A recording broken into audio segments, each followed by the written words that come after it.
We back in the building. This is MC for Web3 TV, and we are here at the beautiful Address Marina, and the event is ABC Web3 Conclave. So I'm with my good friend Matthias from Bonuz. So I believe you gave a presentation. So just kind of inform our audience, what is this presentation all about? Absolutely. Thanks for having me again. I guess this is our third time, and it's even called ABC Web3 Conclave. It's all connecting. All about connecting, yes. Exactly. So my presentation was about narratives of the future for the next bull run and about the next bull cycle, about the projects which will probably pop up, which makes sense, and also about the narratives which made this last run work and why they failed, and some orange flags and how people they can prevent in the future, like some tips and little education about how the narratives actually look like and what are orange flags and what not to do and what to look at, and some drivers of the future bull markets. Of course, we know, Okay, cool. I was kind of actually. I was about to ask you, I hear a lot of different trends, right? Lately, real world assets or RWA has been sort of a hot topic.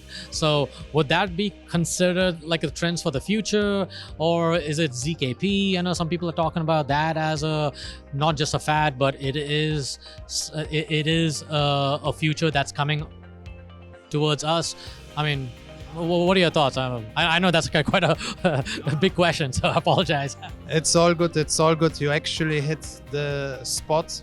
So I was talking about ZKs, about real world assets, about dynamic NFTs, about self-sovereign identities, but most important about smart wallets and account abstraction, because that it gives the best user experience if the users actually don't pay for gas fees anymore and they have easy transactions like in Web 2, but also the onboarding like with Web 3 out and those type of MPC solutions is very, very important, because it makes things just more easy, and the new narratives will drive real adoption for real purposes and utilities from the real world. So a lot of those users, they are mainstream users, and those users obviously they need the most easy user experience. So as Steve Jobs was really bullish on user experience, I'm also very bullish on user experience, and I believe with those new tools everything just becomes more user friendly, more easy, and will drive a high adoption in the crypto and blockchain space, because it's not just blockchain itself. Blockchain is just the backing technology to validate and verify trust. No, rightly said. I gotta ask you this, because you're here in Dubai. So many events are taking place, a lot of side events too, which is cool. I think to me it kind of reminds me of in Singapore for Token 2049, right? You got a main event and you got like numerous side events. So I guess the question I ask to people, and also especially someone like you, hey, what are your expectations? What are you excited about? Now you're here in Dubai, you're seeing all these events. What are you looking out for? Personally, in the events, well, one of the most important things is I like to stay in the know for the people.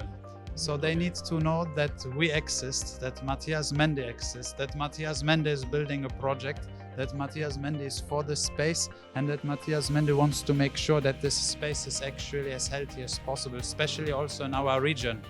And I sometimes speak a lot of harsh truth, which might sometimes be a bit insultive or attackful for some other projects, because often there are people coming in and they just come in with some insane DeFi projects with high staking rewards.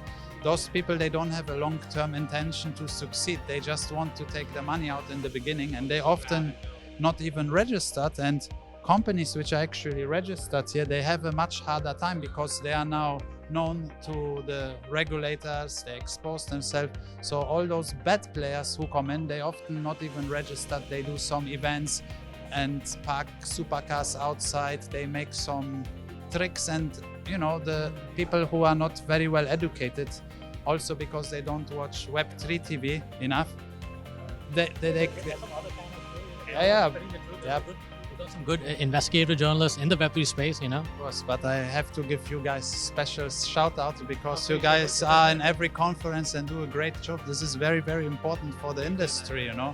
This industry is growing up. It's not like a baby anymore. It's not an infant. It's now a teenager. So things improve, you know. And I believe this bull run and the next 2 years is going to be crazy. And we need to now make sure that more people are more careful. Absolutely. Hey, I really appreciate you taking the time and also, giving some insights to people. Hey, what are the trends? I think this is something really cool. I think for new people, for them to catch up with what's happening, they need to figure out, hey, what are the trends out there? Real world assets or ZKP, account abstraction, like, hey, we need a greater experience. So let me give you the last word. Is there any message you want to share to people? Yes, this panel here, we recorded it and it will be, of course, live, and hopefully we can put the link under the interview. But it was even about more trends and about trends which been going on also, like GameFi and SocialFi, but there's a lot of failure. And GameFi, when we talking about games, the true tier 1 game developers and publishers, they create games like Call of Duty, which costs sometimes up to $1 billion, and they have even another $1 billion in marketing costs and even more. But those games, they still did not come to Web3. And I explained why they did not come to Web3, because of the user experience being not good enough. Because, in blockchain, users, they own their identity and they own in self-custody, they have their keys. So if now suddenly in a game which kids play, people have to remember passphrases and stuff, it's just too complicated. But with the MPC and account abstraction and all of that, I believe in the next 1-2 years this might change. And if the big game developers come in, this will be revolutionary. The same way like for real world assets, because imagine if users, they have now tokenized items like real world assets, and now they can put them on exchanges and they can provide liquidity because they stake their house or their cars or something.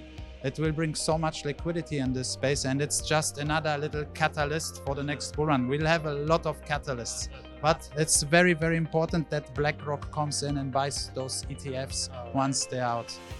Hey fam, you heard it right here, the one and only Matthias Mense from Bonuz, and he's thank you for your service with the Web3 space. Thank you, Marcus. Yeah, sure. Anyways, we gotta go. So y'all be good, y'all be safe. We'll talk to you soon. Bye for now.